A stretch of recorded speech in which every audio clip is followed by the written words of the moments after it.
আমি যখন দুনিয়ার বুকে আসছি, আমি যখন দুনিয়ার উপরে আসলাম, মায়ের গর্ভের থেকে যখন দুনিয়াতে আমি আসলাম, নিজের শক্তির বলে কোনো কিছু খাইতে পারি নাই। পারছি নাকি? নিজের হাত লড়াইয়া লড়াইয়া মুখের ভিতরে কিছু ঢুকাইতে পারছি নাকি? আমার নিজের শক্তির বলে আমি খাইতে পারি নাই। আমার জবানে কোনো আল্লাহ তাআলা কথোপকথন ওই মুহূর্তে দেয় নাই। আল্লাহ তাআলা শুধু ওয়াও ওয়াও একটা শব্দ দিয়েছে। এই শব্দের মাধ্যমে মায়ের অন্তরের ভিতরে, কলিজার ভিতরে এমন একটা জ্বালা শুরু হয়ে গিয়েছে যে আমার সন্তানের ক্ষুধা লেগেছে। এই জন্য মা সঙ্গে সঙ্গে দুধ খাওয়ায়। দুধ খাওয়ানোর পরে সন্তান স্তব্ধ হয়ে যায়। মুসলমান ভাইরা আমার, একদিন নয়, 2 দিন নয়, লাগাতার ভাবে মা আমাকে 1 বছর, 2 বছর, 3 বছর বলে আমাকে বুকের দুধ পান করাইছে। আমি নিজের বলে কোনো কিছু করতে পারি নাই। আমি হাঁটতেও পারি নাই, আমাকে কোলে নিয়ে চালাইছে। আমি চলতেও পারি নাই, মানুষ আমাকে কোলে নিয়ে চালাইছে। ও মুসলমান, আল্লাহ তাআলা এই জন্যই শিক্ষা দেয়, বান্দা ছোট থেকে বড় করলাম আমি, ছোট থেকে বড় আমি করলাম। এরপরে তুমি যখন বড় হয়ে গেলা, কাইফা তাকফুরুনা বিল্লাহ, তোমরা কিভাবে আমার সাথে কুফরি করো, আমাকে অস্বীকার করো। মুসলমান ভাইরানে আমার, ছোট্ট সন্তান যখন বড় হতে লাগে, সন্তান কারো কথা না শুনিয়া দৌড় দেয়। মা বাবা বা আত্মীয় স্বজন পিছন থেকে ডাক দেয়া বলে, আব্দুর রহমান ওইদিকে দৌড়াইও না, রাস্তা আছে, গাড়িতে অ্যাক্সিডেন্ট করে মরতে পারো। অথবা জঙ্গলের দিকে যাইও না, তোমাকে সাপ বিচ্ছু দংশন করতে পারে, যাইও না। চুলার পাশে যাইও না, পড়ে গেলে তুমি পুড়ে ছারখার হয়ে যাবা। এমন ভাবে বাচ্চাদেরকে ভয় ভীতি দেখাইতে থাকি, বাচ্চাকে চোখে চোখে রাখি, বাচ্চা যেন কখনো বিপদে না পড়ে। ও মুসলমান, আজ সেই সন্তান যখন বড় হয়ে যায়, আমার ওই সন্তানের দিকে পিতামাতার কোনো ভ্রুক্ষেপ থাকে না। ওই সন্তানের দিকে আমার আর কোনো চিন্তা ফিকির থাকে না। পিতামাতা মনে করে সন্তান বড় হয়ে গেছে, এখন যা ইচ্ছা সে করবে। কিন্তু আল্লাহ তাআলা আপনাকে আমাকে যেই শিক্ষাটা দিয়েছিল, তোমার সন্তানকে দ্বীনি শিক্ষা দান করো। বলে তোমার সন্তানকে এমন কিছু শিক্ষা দাও যেন তোমার সন্তান নাস্তিক না হয়, আস্তিক হয়ে থাকে। বলে নাস্তিক হলে তো আমার সন্তান জাহান্নামে দৌড়াবে। মুসলমান ভাইরা রে আমার, ছোট থেকে সন্তান বড় হয়, মা বাপ মোবাইল দিয়ে সন্তানকে ইউটিউব দেখায়, কার্টুন দেখায় দেখায় খাবার খাওয়ায়, মুভি দেখায় দেখায় তাকে খাবার খাওয়ায়।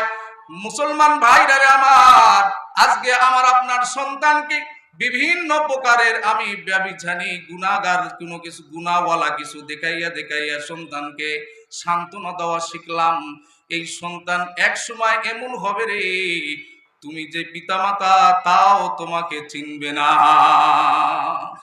যত বড় শিক্ষিত বানান না কেন, আপনার সন্তানকে যদি দ্বীনি শিক্ষায় শিক্ষিত না করেন, আপনার সন্তানের ভিতরে যদি আল্লাহর ভয় না ঢুকায় দেন, তাহলে সন্তান কখনো মানুষের মতো মানুষ হয় না। মুসলমান ভাইরারে আমার, ওলামায়ে কেরাম বলে আপনার সন্তানকে ডাক্তার বানান। কেন? আমি মুস্তাফিজুর রহমান একজন হুজুর মানুষ, আমার জন্য ডাক্তার প্রয়োজন আছে কি নাই বলেন? জলে বলেন, আমার জন্য ডাক্তার প্রয়োজন আছে কি নাই বলেন? আমার মাতা পিতার জন্য ডাক্তার প্রয়োজন আছে কিনা বলেন? ওলামায়ে কেরাম বলে আপনার সন্তানকে ইঞ্জিনিয়ারও বানান। কেননা আপনি যে কোন বিল্ডিং এর কোনো প্ল্যানিং করবেন তো কোনো ইঞ্জিনিয়ারের দরকার আছে কিনা বলেন? বলে আপনার সন্তানকে আমরা বাংলাভাষী, বাংলা অঙ্ক ইংরেজি লাগবে, এই জন্য আমার বাংলা টিচার লাগবে, ইংলিশ টিচার লাগবে, অঙ্ক টিচার লাগবে। বলে মোট কথা প্রত্যেকটা সেকশনে আপনার সন্তানকে পড়ায় আপনি বড় বড় রাজনীতিবিদ বানান, আপনার সন্তানকে বড় বড় ডক্টরেট অর্জন করান, আপনার সন্তানকে বড় বড় শিক্ষিত বানান, কোনো সমস্যা নাই। কিন্তু ওলামায়ে কেরাম যেই কথাটা বলে, সর্বপ্রথম আপনার সন্তানের ভিতরে দ্বীনি ইলম শিক্ষা দেন।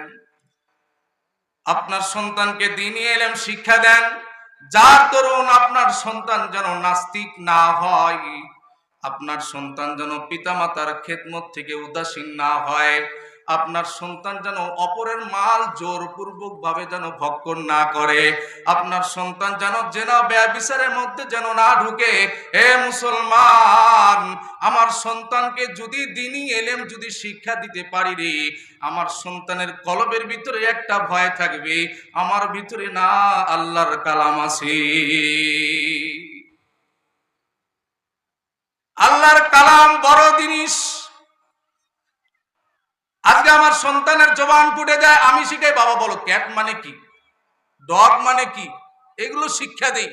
সন্তানকে বলি না বেটা বলো সুবহানাল্লাহ, অথবা কালেমা তৈয়বা শিক্ষা দেই না, কালেমা শাহাদাত শিক্ষা দেই না। অনেক বয়োজ্যেষ্ঠ মানুষ এখানে আছেন, যদি বলা যায় বাবা আপনি কালেমা শাহাদাতটা পড়েন, বলতে লাগলে 100টা ভুল হবে কিনা বলেন। যদি বলা হয় আপনি শিক্ষা করেন নাই কেন, সঙ্গে সঙ্গে বৃদ্ধ বাবাজিরা বলবে আমার পিতামাতা শুরুতে আমাকে দ্বীন শিক্ষা দেয় নাই। কি শিক্ষা দেয় নাই?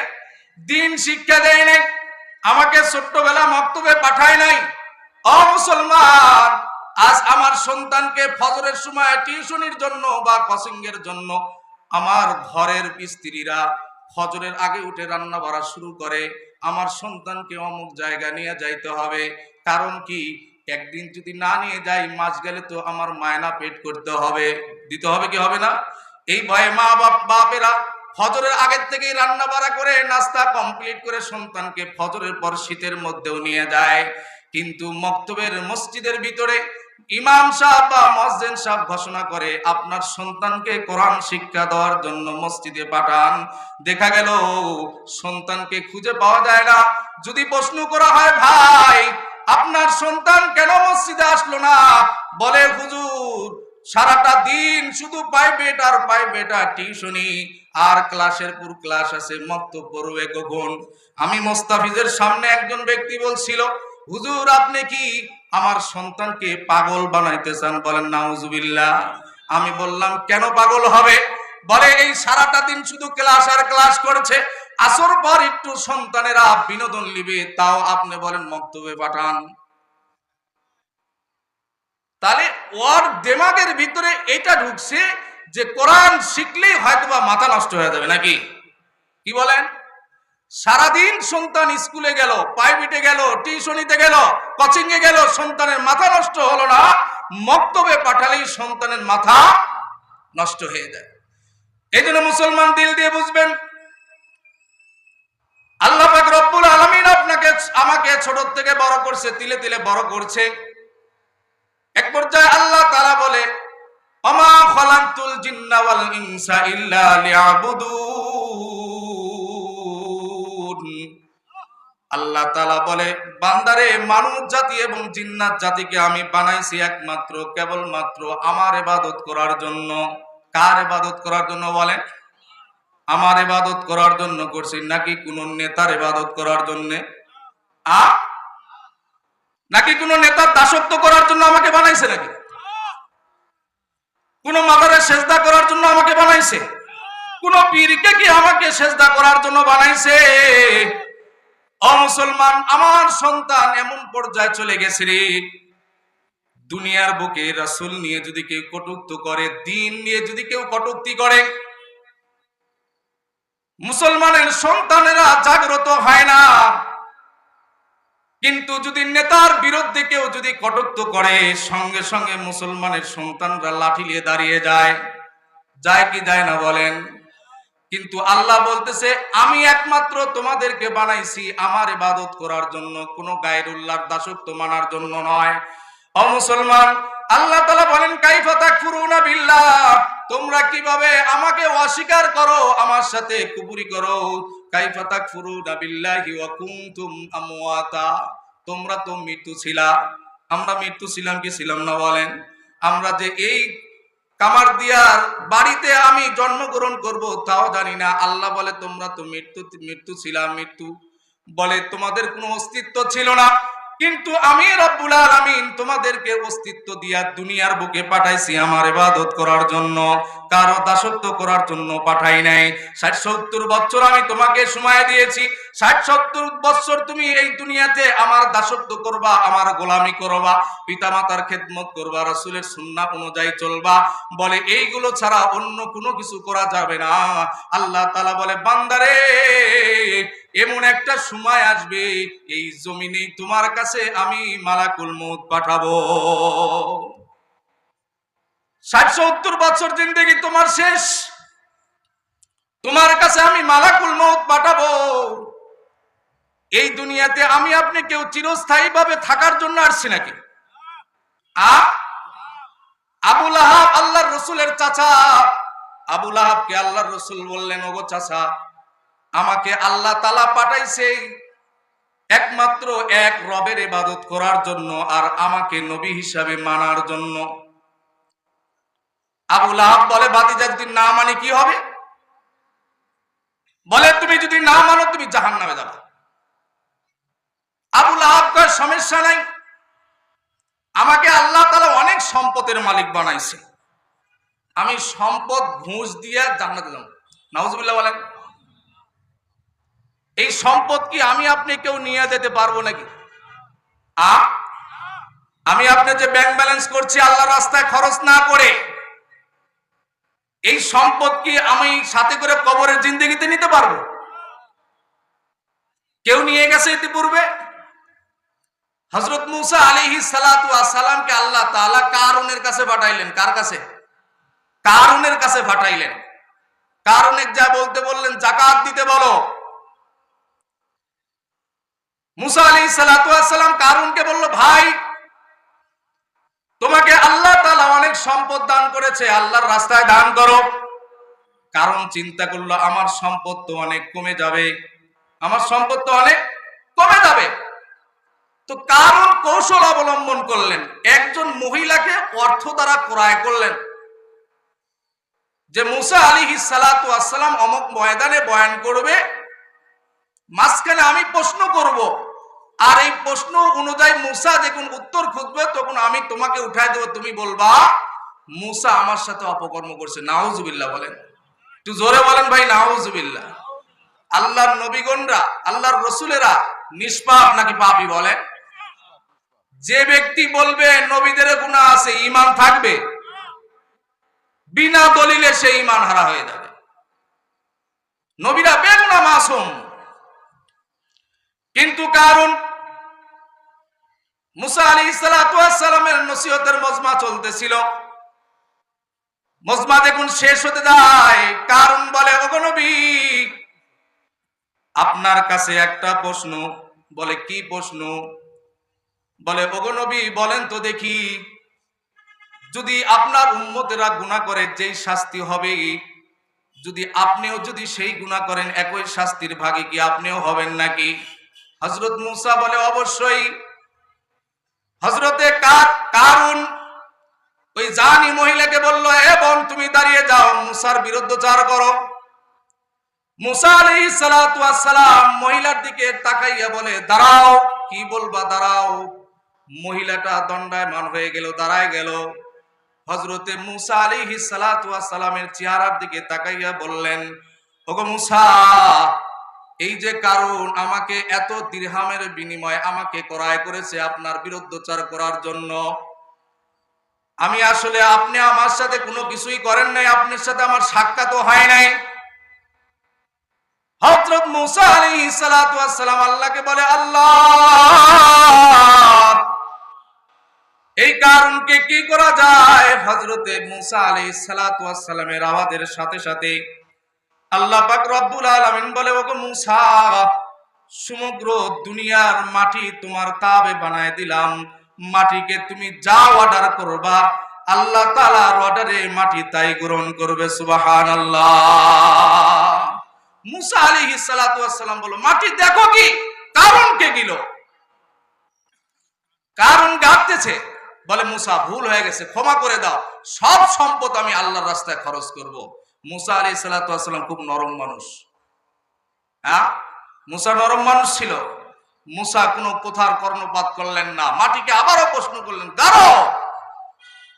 হাদিসের ভিতরে আসছে কিয়ামত পর্যন্ত মুসা এবং তার সম্পদ কিয়ামত পর্যন্ত মাটির নিচে দাবতেই আছে, দাবতেই আছে।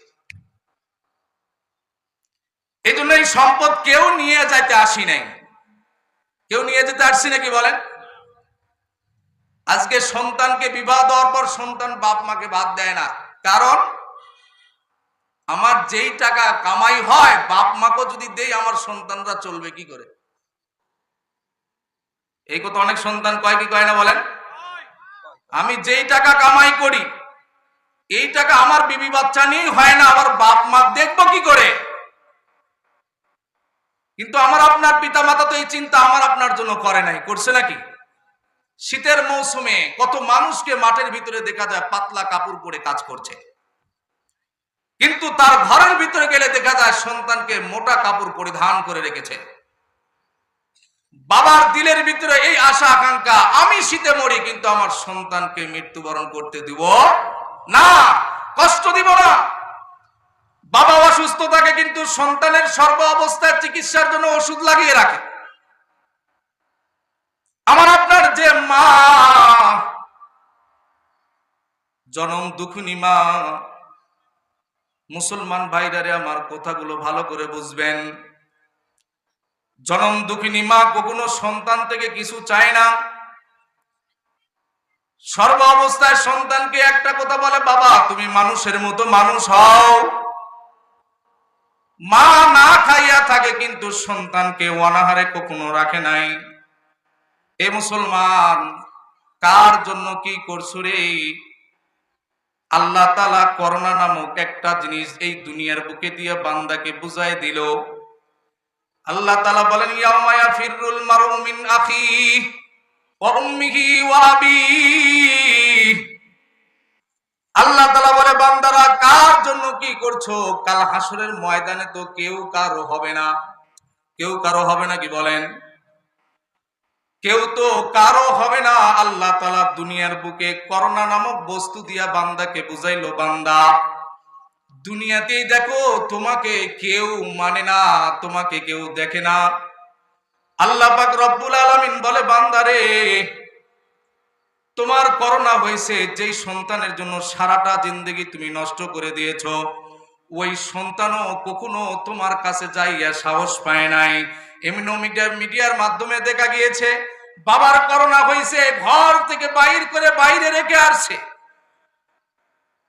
আবার এমনও ভাবে দেখা গেছে সন্তানের করোনা হয়েছে, পিতামাতা ঘর থেকে বাইর হয়ে গিয়েছে।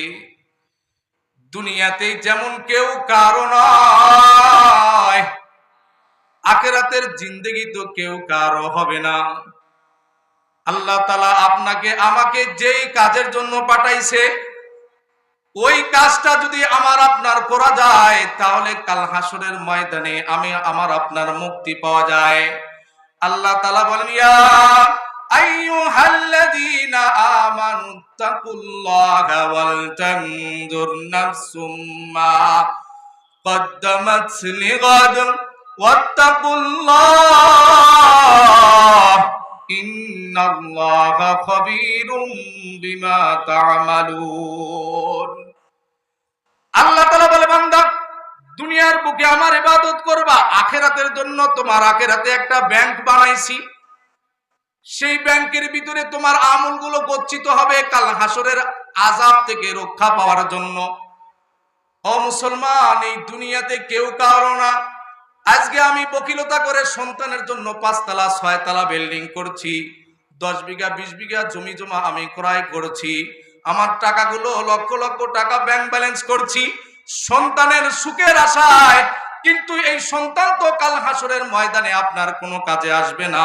যদি সন্তান যদি প্রকৃত ঈমানওয়ালা না হয়, আমলওয়ালা না হয়, এই দুনিয়ার বুকের ভিতরে সন্তানকে যদি নেককার বানিয়ে রাখিয়ে দেওয়া হয়, আল্লাহর রাসূল বলে, বান্দা তুমি কবরে থাকবা, আল্লাহ তাআলা সদকা জারিয়া হিসেবে নেক আমল তোমার কবরে পৌঁছায় দিবে।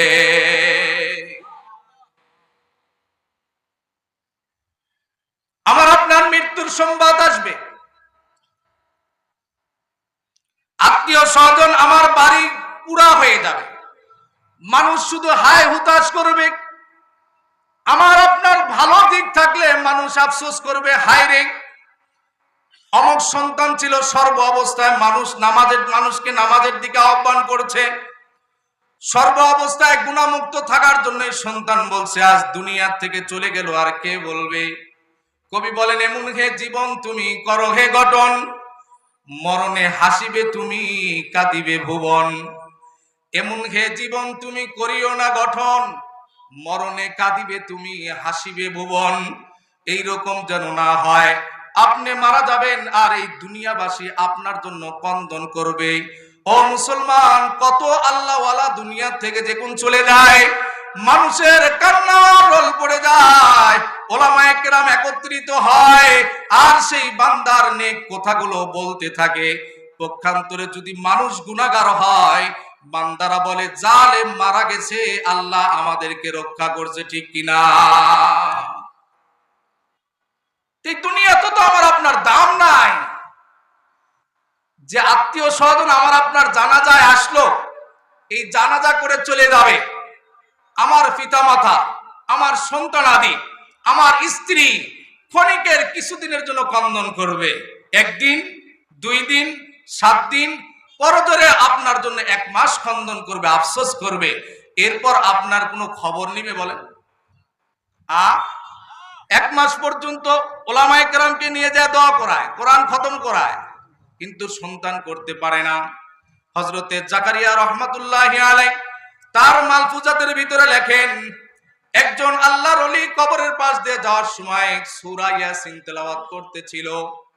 সূরা ইয়াসিন তেলাওয়াত করে ঘরের ভিতরে যাইয়া ঘুমাইতেছিল। স্বপ্নের বেলায় দেখে কবরস্থানে যতগুলো মাইয়াত আছে সবাই নেক লওয়ার জন্য একজন আরেকজনের উপরে লাপালাপি করে নেক লওয়ার জন্য তাড়াহুড়া করছে, কিন্তু একজন বৃদ্ধা মা কবরের মধ্যে বসে আছে। জাকারিয়া রাহমাতুল্লাহি আলাইহি বলেন, তাকে জিজ্ঞাসা করা হলো, মা তুমি কেন যাও না? সবাই তো নেক লওয়ার জন্য যায়। সঙ্গে সঙ্গে বুড়িমা বলে, ও আল্লাহর ওলি, দুনিয়ার বুকে আমি এমন একজন নেককার সন্তানকে রেখে আসছি। আমার সন্তান অমুক বাজারে, অমুক গ্রামের বাজারে ভিতরে দোকানদারি করে আর কালামুল্লাহ তেলাওয়াত করে। বলে আমার ওই সন্তানের কালামুল্লাহর তেলাওয়াতের সব যা হয় আল্লাহ আমার কবরে পৌঁছায় দেয়। আল্লাহর ওলি রে, তুমি যতটুকু তেলাওয়াত করেছো, যা নেকি দিয়েছে আল্লাহ তাআলা সকল কবরবাসীর মাথাপতি সমান ভাবে ভাগ করেছে। সময় হলে আমার কাছে অবশ্যই সেই নেক পৌঁছে যাবে। সুবহানাল্লাহ। হযরতে জাকারিয়া রাহমাতুল্লাহি আলাইহি বলেন, আমি ঘুম থেকে জাগ্রত হলাম, চলে গেলাম সেই বাজারের ভিতরে তালাশ করার জন্য সন্তানকে। আল্লাহর বান্দা দেখে কালামুল্লাহ খুলে তেলাওয়াত করতেছে। জাকারিয়া রাহমাতুল্লাহি আলাইহি বলেন, আমি জিজ্ঞাসা করলাম, বাবা তোমার মাকে কি অমুক কবরে দাফন করেছো? বলে হ্যাঁ, আমি অমুক কবরে দাফন করেছি। জাকারিয়া রাহমাতুল্লাহি আলাইহি বলে, বাবা তোমার মা খুব শান্তিতে আছে, আরামে আছে, তুমি আরো বেশি বেশি করে আমল করো, তোমার মার কবরে তুমি নেক পৌঁছাইতে থাকো।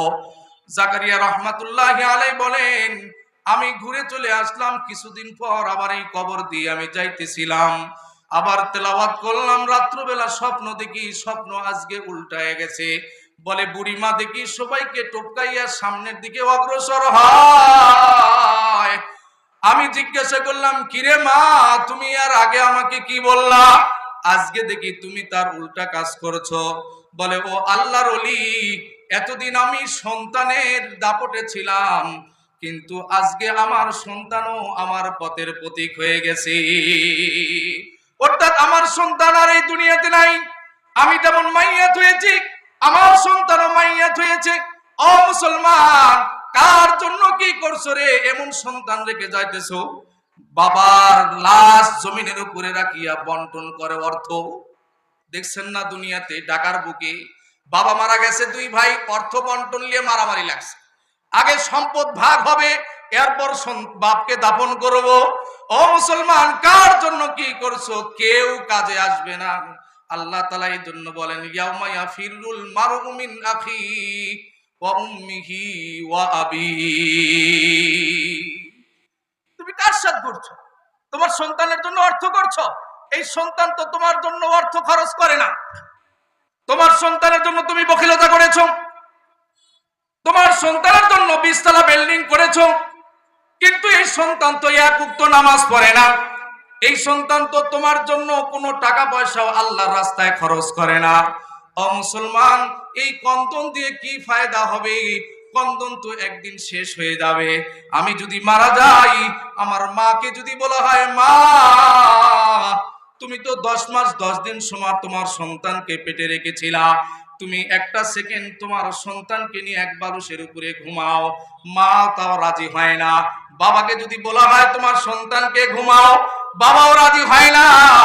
এক বালুসের উপরে যেই বিবি নিয়ে ঘুমাইছিলাম, ওই বিবিকেও যদি বলা হয় তোমার স্বামীকে নিয়ে তুমি একটা সেকেন্ড এক বালুসের উপরে ঘুমিয়ে যাও, বিবি উল্টা ফতুয়া দিবে, তাড়াতাড়ি দাফন করেন। মানুষ দুনিয়ার বুকে যতক্ষণ থাকবে ততক্ষণই তো সে পচে যাওয়ার সম্ভাবনা আছে। ও মুসলমান, এই যে মুস্তাফিজুর রহমান, যেই বস্তুর নাম মুস্তাফিজ, আজ এই 3.5 হাত বডি একটা গাড়ির একটা বডির মতো। বলে গাড়ির ইঞ্জিন থাকলে যেমন গাড়ির বডি চলে, ইঞ্জিন না থাকলে যেমন গাড়ি চলে না। মুস্তাফিজের বডি, মুস্তাফিজ একজন ইঞ্জিন। মুস্তাফিজ যতক্ষণ আমার দেহের ভিতরে আছে ততক্ষণ পর্যন্ত মুস্তাফিজের দাম আছে। আপনার আত্মীয়র বাড়িতে আপনি গেলে আপনার কত আদর যত্ন করে, করে কি করে না? না গেলে করে নাকি? আপনার দেহের ভিতরে যতক্ষণ জান আছে ততক্ষণ আপনার সম্মান আছে। আপনার দেহে জান নাই, আপনার এই বডির কোনো দামও নাই। আপনার এই বডির কোনো দামও নাই। যেহেতু আমার এই বডির দাম নাই, অথচ এই বডির জন্য আমি আপনি কি না করছি বলেন? দিনে দুপুরে মানুষকে হত্যা করেছি, দিনে দুপুরে মানুষকে মিথ্যা মামলায় ফাঁসাইয়া অর্থ লুণ্ঠন করেছি, শক্তির বলে মানুষের জমি দখল নিয়েছি, মানুষের বাড়ি দখল নিয়েছি, কোটি কোটি টাকা ব্যাংক ব্যালেন্স করেছি। আজ এই বাংলার জমিনে এই অর্থের কোনো কাজে দিয়েছে কিনা বলেন? কোন কাজে আসছে? যারা হাজার হাজার কোটি টাকা লুণ্ঠন করেছে, বিদেশে পাচার করেছে, আজকে তাদের হাতের ভিতরে হাত করা দিয়ে আদালতের কাছে উঠেছে। কি উঠেছে বলেন? কি লাভ? এই সম্পদ সম্পদ করে কি লাভ? আমি তো আখিরাতের জন্য কিছু গচ্ছিত করলাম না, আমি তো আখিরাতের জন্য কোনো কিছু করলাম না। আমার অর্ধ হাত মাথার উপরে যে কোন আমাকে সূর্য তাপ দিতে থাকবে, ওই তাপ থেকে বাঁচার জন্য তো আমি 5 ওয়াক্ত নামাজ মসজিদে যায় পড়লাম না। এই জন্য মুসলমান ভাইরা, আমার সময়কে দামি বানানো দরকার। সময় থাকতে সময়ের কদর করা দরকার। সময় যখন শেষ হয়ে যাবে, সব আমার শেষ হয়ে যাবে, কাল হাসরের ময়দানে বাবা সন্তানের কাছে দৌড়াবে, একটা নেকি দাও, একটা নেকি বিহীন আমি জান্নাতে যেতে পারি না। সন্তান বলবে দুনিয়াতে আমার কোনো পিতা ছিল না। সন্তান বাবার কাছে দৌড়াবে, বাবা দুনিয়াতে আমার জন্য কত না কিছু কষ্ট করেছো, আজকে একটা নেকির জন্য আমি জান্নাতে যেতে পারি না। বাবা বলবে দুনিয়াতে আমি বিবাহ করি নাই, সন্তানের কিসের দাবি করো? মা সন্তানের কাছে দৌড়াবে, সন্তান মায়ের কাছে দৌড়াবে, বন্ধু বন্ধুর কাছে দৌড়াবে। ও মুসলমান, কেউ কোনো কাজে আসবে না। এই জন্য এই সময়কে দামি বানানোর জন্য, আখিরাত থেকে মুক্তি পাওয়ার জন্য, ও মুসলমান, আল্লাহ তাআলা কোরআনুল কারীমের ভিতরে বলেন, ও আমার বান্দা বান্দিরা, আমি তোমাকে যে সম্পদটা দিয়েছি এই সম্পদ থেকে আমার রাস্তায় কিছু খরচ করো। আমার রাস্তায় যদি তুমি খরচ করো, কাল হাসরের ব্যাংকের ভিতরে আমি তোমার জন্য গচ্ছিত করব, আর এই গচ্ছিত নেক দ্বারাই তোমাকে নাজাতের ফয়সালা করে দিব।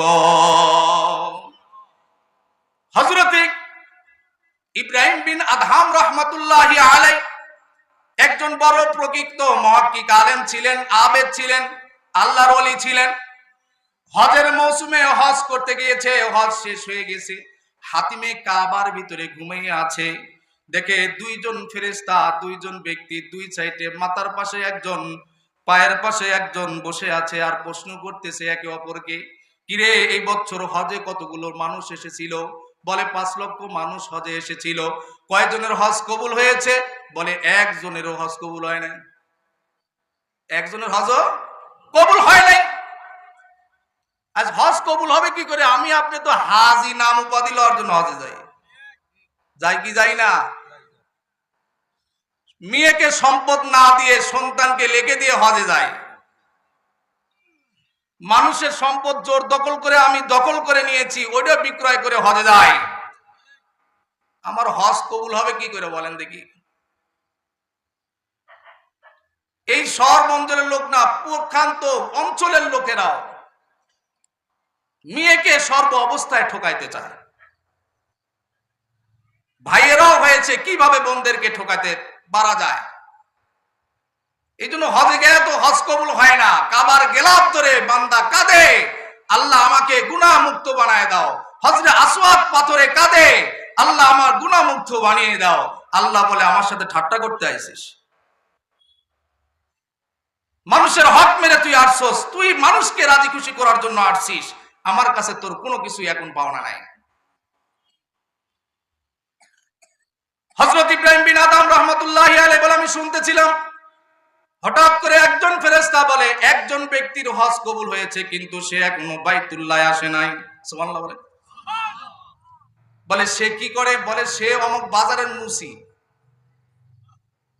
অমুক বাজারের মুসি।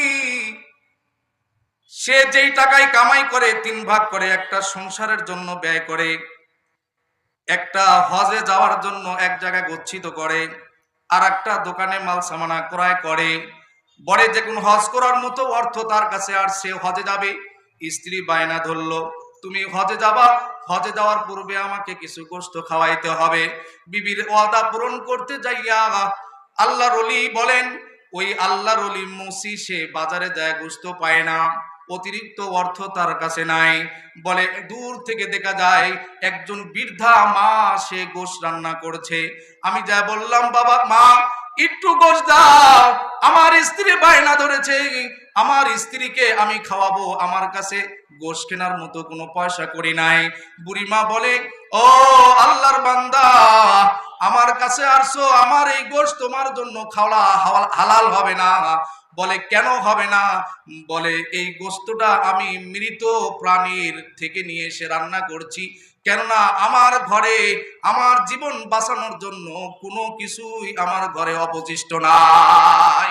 এই জন্য শরীয়তের মাসআলা হলো জীবন বাঁচানোর জন্য হলো মৃত প্রাণীর গোশত শুধু বেঁচে থাকবে, পেট পুরো করে খাওয়ার জন্য নয়।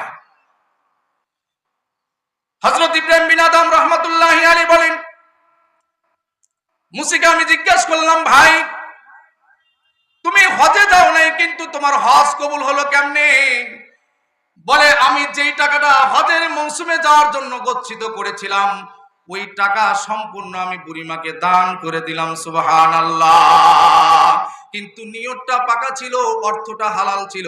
আল্লাহ বলে, বান্দা তোমার নিয়ত করতে দেরি, আমি আল্লাহ তাআলা কবুল করতে দেরি করি না। এই জন্য এই যে ঈদগাহ মাঠ, আপনাদেরই মাঠ, আপনাদেরই কি মাঠ, এই মাঠটা সুন্দর করতে চান কারা? দেখি হাত তুলেন তো ভাই দেখি।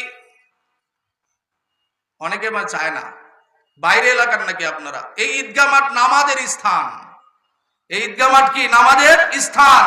এই মাঠকে সৌন্দর্য আমরা করতে চাই কি চাই না বলেন? অনেক সময় ঈদের দিন বৃষ্টি হয়, মানুষ কাদর জন্য নামাজ পড়তে পারে না, ঠিক না?